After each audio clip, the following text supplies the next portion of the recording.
5 अगस्त 2019 India में Modi government ने कश्मीर से आर्टिकल 370 और 35A एबॉलिश किया, खात्मा किया।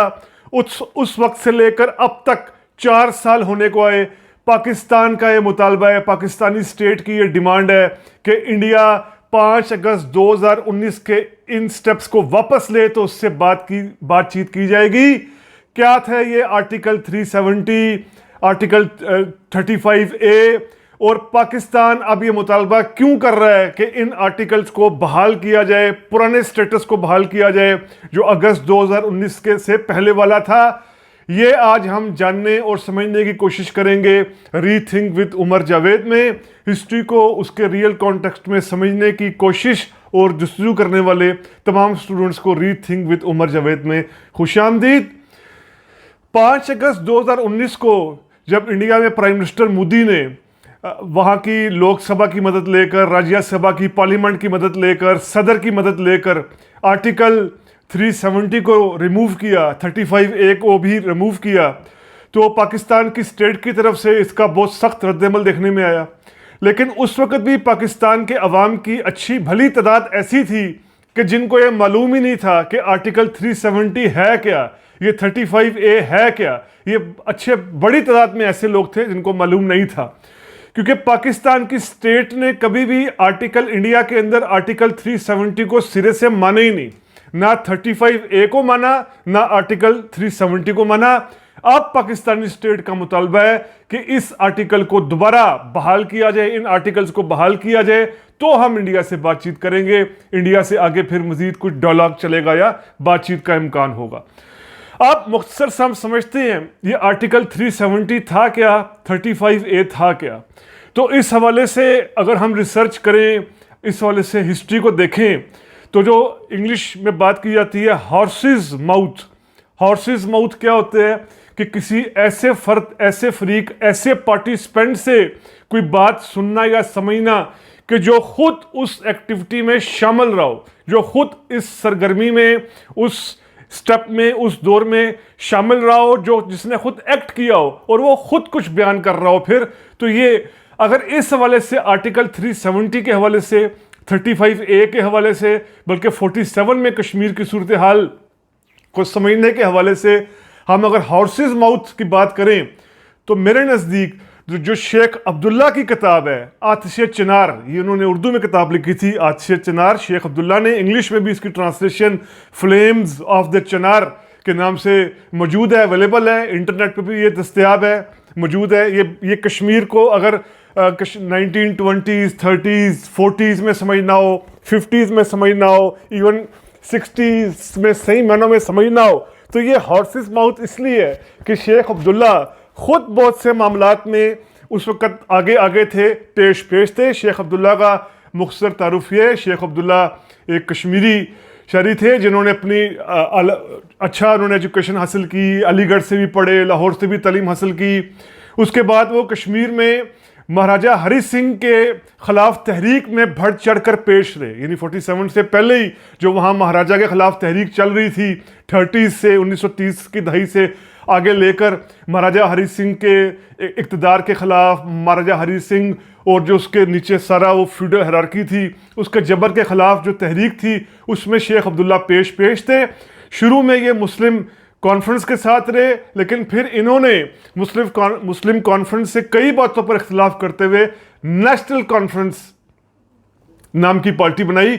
अब ये नेशनल कॉन्फ्रेंस जो है, इसमें शेख अब्दुल्ला ने वाज़े तौर पर अपना प्रोग्राम दिया कि कश्मीर से जागीरदारी निज़ाम ख़त्म किया जाएगा। महाराजा हरि सिंह ने जिन ज़मींदारों को, जागीरदारों को बड़े पैमाने पर हज़ारों एकड़ों पर मुहित ज़मीनें दी हुई हैं और वो ज़मीनें जिस तरीके से किसानों से टैक्स लेती हैं, ये सारा ज़ालिमाना निज़ाम को ख़त्म किया जाएगा, और उन्होंने किया भी, जो हमें नज़र आएगा बाद में जाकर। अब 1947 में क्या हो रहा था, जिस पर शेख अब्दुल्ला भी अपनी किताब आतिश चिनार में, द फ्लेम्स ऑफ द चिनार में लिखते हैं।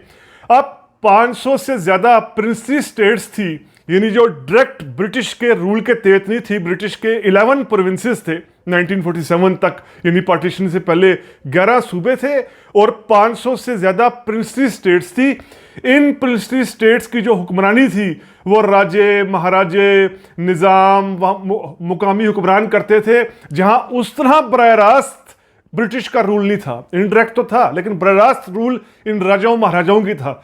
तो कई रियासतों की तरह जम्मू कश्मीर भी एक बड़ी अहम शाही रियासत थी, बल्कि ये इसकी जियो स्ट्रेटेजिक पोजीशन बड़ी अहम थी। ये चाइना के साथ अगर रिलेट कर देखा जाए, और फिर इसका जो जिस जगह ये कायम थी उसकी पूरी एक जियो सदियों से इंपॉर्टेंस रही थी। तो इस रियासत के लिए शुरू से 47 में ये था कि ये रियासत कहाँ जाएगी। इसकी आबादी मुस्लिम अक्सरियत थी, हुक्मरान जो है वो महाराजा हरी सिंह एक हिंदू था।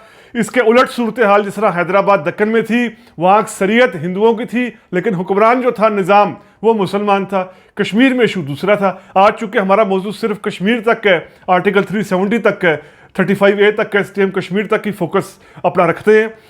अब महाराजा हरी सिंह को पता था, ये बात मालूम थी कि उसका बॉर्डर पाकिस्तान के साथ मिल रहा है, और उसकी जनता की, उसकी आवाम की जो अक्सरियत है वो है भी मुसलमान। तो पाकिस्तान के साथ उसको पता था कि पाकिस्तान के साथ जो है वो इत्तेहाद के हवाले से उस पर दबाव डाला जाएगा। दूसरी तरफ इंडिया के साथ वो फौरी तौर पर एक्सेशन ट्रीटी करने को तैयार क्यों नहीं था, जिस तरह बाकी जो कई अक्सर स्टेट्स थी वो तेजी के साथ इंडिया के साथ मर्ज होती जा रही थी, या पाकिस्तान के अंदर जो शाही रियासतें थी पाकिस्तान के साथ मर्ज होती जा रही थी। महाराजा हरी सिंह अगस्त 47 तक हेजिटेंट क्यों था, वो क्यों एक तरह का हेजिटेशन कर रहा था, फौरी तौर पर इंडिया के साथ एक्सेशन नहीं कर रहा था। असल में उसको ये पता था कि जो शेख अब्दुल्ला है उसके पीछे अवाम की तायद है, उसको अवाम की बड़ी सपोर्ट है, ख़ास तौर पर वादी के अंदर उसने बहुत काम किया हुआ है। और शेख अब्दुल्ला का बहुत करीबी ताल्लुक, दोस्ताना ताल्लुक है जवाहरलाल नेहरू के साथ। जवाहरलाल नेहरू और शेख अब्दुल्ला के दरमियान बहुत करीबी ताल्लुक था। शेख अब्दुल्ला ने अपनी किताब में भी नेहरू के हवाले से बहुत कुछ लिखा है, नेहरू की तारीफ़ें बहुत ज़्यादा की हैं। ये अलग बात है कि 1953 में नेहरू ने इनकी हुकूमत ख़त्म की थी, उनको जेल भेजा था। खैर वो भी अभी आगे की बात है, अभी हम 47 पर हैं। तो महाराजा हरी सिंह को पता था कि शेख अब्दुल्ला कि नेहरू के साथ दोस्ती है, और नेहरू के साथ दोस्ती के बायस अगर मैंने इंडिया के साथ एक्सेशन कर दिया, इंडिया के साथ इलाहाक कर दिया, तो फिर मेरा इक़्तिदार चला जाएगा, मैं इक़्तिदार में नहीं रहूँगा। अब यहाँ पर जो लॉर्ड माउंटबेटन था, लॉस्ट वायसराय ऑफ इंडिया, ये जाकर मिलता है हरी सिंह से और कहता है कि आप कुछ फैसला करें, या पाकिस्तान के साथ या इंडिया के साथ कुछ फैसला करें। अब यहाँ पर फौरी तौर पर जो महाराजा हरी सिंह है वो स्टैंड स्टिल की बात करता है, स्टैंड स्टिल माहदे की बात करता है, यानी सूरत हाल फिलहाल जूं की तू रहे, मुझे फैसले के लिए हतमी थोड़ा सा टाइम दिया जाए। अब पाकिस्तान तो स्टैंड स्टिल के माहदे को मान लेता है, इंडिया इस माहदे को नहीं मानता। महाराजा हरी सिंह के अभी ये मामला चल ही रहा होता है कि पाकिस्तान की तरफ से जो कबायली हैं वो बड़े पैमाने पर जाकर कश्मीर पर अटैक करते हैं, और कश्मीर के जो उस वक़्त का, यानी आज का जो पाकिस्तानी कश्मीर है, यहाँ पर बड़े पैमाने पर एक बगावत होती है, अटैक होता है, जिसमें कबायली भी भरपूर तरीके से शरीक होते हैं। इन कबायलियों ने खैर भरपूर वहाँ पर मजालम भी ढाए और बहुत ज़्यादा जुल्म भी हुए। अब जब ये कबायली तेज़ी के साथ लूटमार करते हुए आगे बढ़े थे, तो ये वो मौका था कि महाराजा हरी सिंह को पता चला कि अगर ये कबायलियों को ना रोका गया, फौज को ना रोका गया, जिसके पीछे पाकिस्तान की या फौज की बैक भी थी, तो उसका ना सिर्फ इक़्तिदार बल्कि उसकी और उसके ख़ानदान की ज़िंदगी भी ख़तरे में पड़ जाएगी। तो अक्टूबर 1947 में महाराजा हरी सिंह ने इंडिया के साथ इंस्ट्रूमेंट ऑफ एक्सेशन पर साइन कर दिए और दावत दे दी। उन्होंने कहा कि मुझे बचाओ, मैं इंस्ट्रूमेंट ऑफ एक्सेशन करता हूं, इंडिया के साथ इलाहाक करता हूं, आप मुझे इंडिया आकर बचाए, इंडियन फौज आकर बचाए। अब यहां पर शेख अब्दुल्ला और जो नेशनल कॉन्फ्रेंस थी वो भी श्रीनगर वादी के अंदर इन कबालियों को रोकने के लिए काम कर रही थी रज़ाकाराना तौर पर, और इनकी मदद के लिए फौज भी आ गई। और आगे फिर क्या हुआ, जिस तरीके से ये केस यूएन में गया, यूएन में चलता रहा, खैर उसका अब तक हल नहीं निकल पाया। शॉर्ट मुख्तसर ये कि 48 में जो सूरत हाल बनी वो ये, जो आज पाकिस्तान के पास कश्मीर है, जिसको पाकिस्तान अपना हिस्सा कहता है, आज़ाद कश्मीर कहता है, और जो आज इंडिया के पास कश्मीर है, ये 48 की जंग के बाद, यानी ये एक मैप ड्रॉ हो गया जिसको आज LOC कहा जाता है।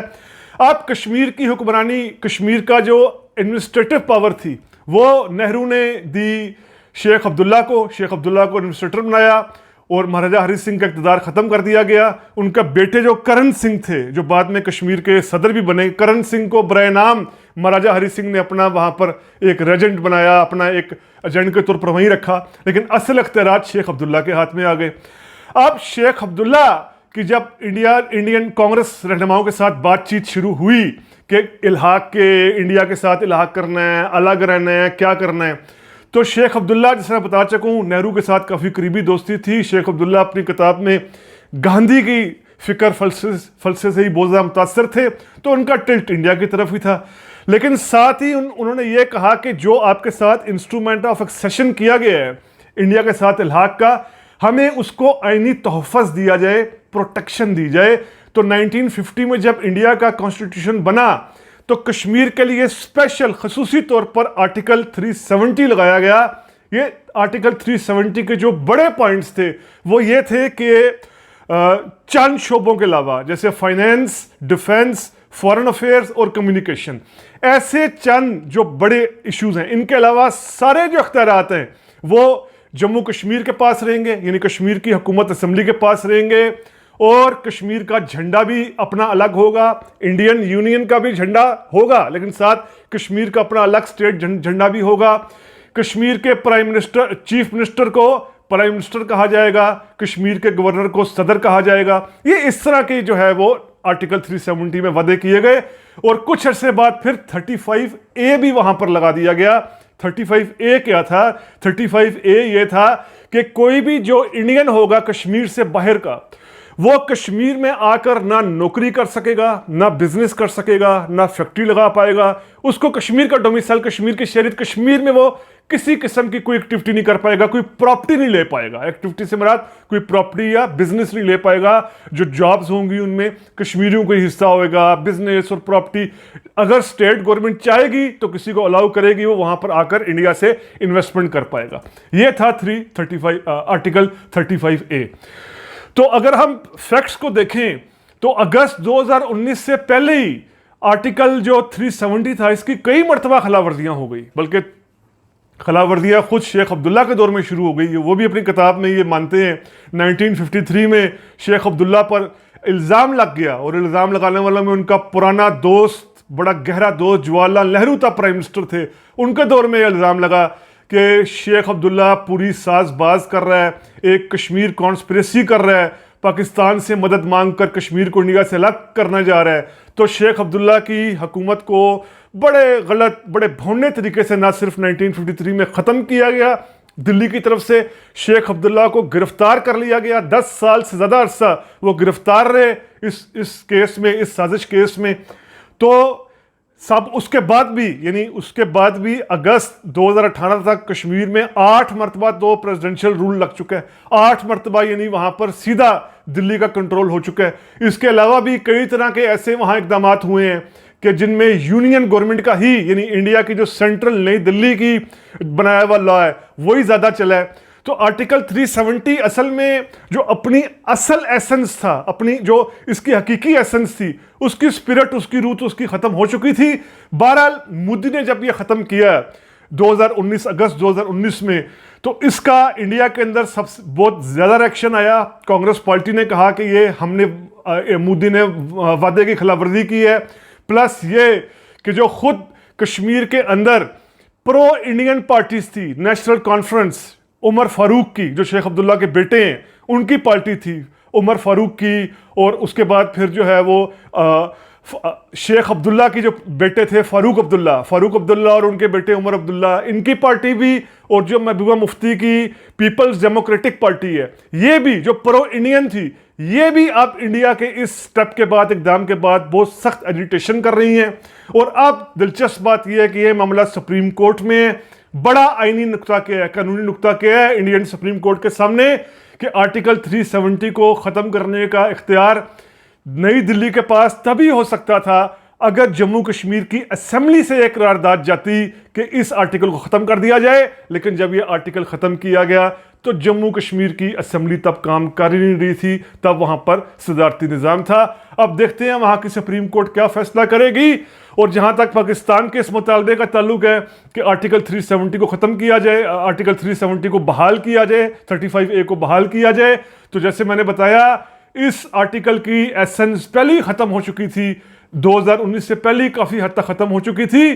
तो आखिर में यही कि हर कौमियत के पास, हर नेशन के पास, हर नेशनलिटी के पास, हर इकाई के पास अपने फैसले करने का अख्तियार, हक़ खुददारियत का, अपना जिस तरीके से जिस तरह वो रहना चाहते हैं ये अख्तियार उनके पास होना चाहिए। और कश्मीर के मुस्तकबिल का फैसला भी सिर्फ और सिर्फ करने का अख्तियार अगर किसी के पास है तो वो खुद सिर्फ कश्मीरियों के पास ही होना चाहिए। उम्मीद करता हूँ आपको वीलॉग पसंद आया होगा। अगर पसंद आया है तो काइंडली सब्सक्राइब कीजिए रीथिंक विद उमर जावेद में। शुक्रिया।